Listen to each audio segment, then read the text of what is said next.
Google şirketi Xitoy bozoridan chekindi. Xabar qilinishicha, dunyoga dangliq izlash motori Google şirketi Amerika-Xitoy savdo urushining ta'siriga uchramaslik uchun Xitoydagi ishlab chiqarish liniyasini yo'tkashga boshlagan. Google'ga o'xshash nurg'unlagan texnik shirkatlari va markalarning Xitoydan chekinib chiqish sababining Amerikaning Xitoyga qo'ygan 25%lik tamojni bejidan saqlanish ekanligi bildirilmoqda. Shundaqla, savdo urushining bag'an siri kengayishiga ergishib, Nest, GoPro, Nintendo qatorliq dangliq markalar ishlab chiqarish liniyasini Tayvan, Sharqi Shimoliy Osiyo, Malayziya va Meksika qatorliq davlatlarga yo'tkamoqda. Sharqiy Turkistondagi bostirish va qattiq qo'l siyosatlari bilan qattiq tanqidlarga uchrayotgan Xitoy doiralari rayondagi urush vaziyatini eslatadigan ko'rinishlarni amaldan qoldirishga boshladi.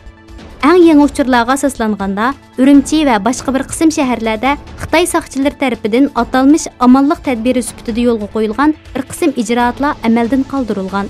Bular har 100 metrga birdan qurilgan qarovulxona, maktab, ommaviy so'rinlar, davlat organlari, masjid qatorliqlarning oldiga qurilgan simtor yoki qum xaltalardan yasalgan mudofaa tomlari va bu tomlarning ustidagi tikanlik chit qatorliqlar bo'lib, yuqoridan kelgan qaror bilan hammasi amaldan qoldirilishga boshlagan.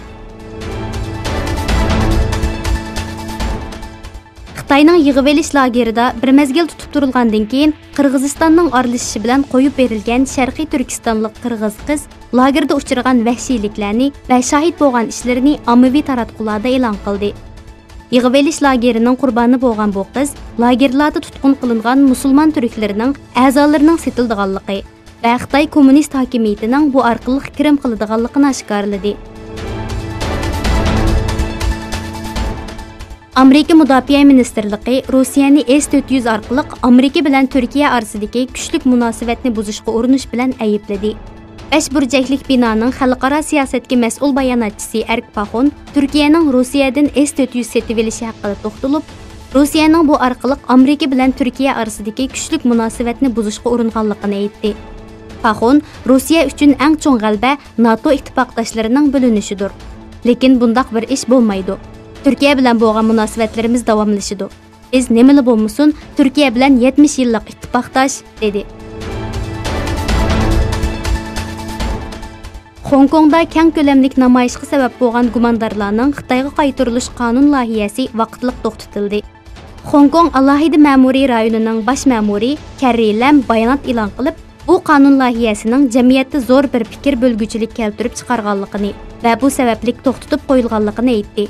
Bu qonun loyihasiga qarshi elib berilgan namoyishlarda 11 kishi qo'lga ilingan bo'lib, ba'zi joylarda namoyishchilar bilan saqchilar orasida chiqqan to'qinishlarda 79 kishi yaralangan.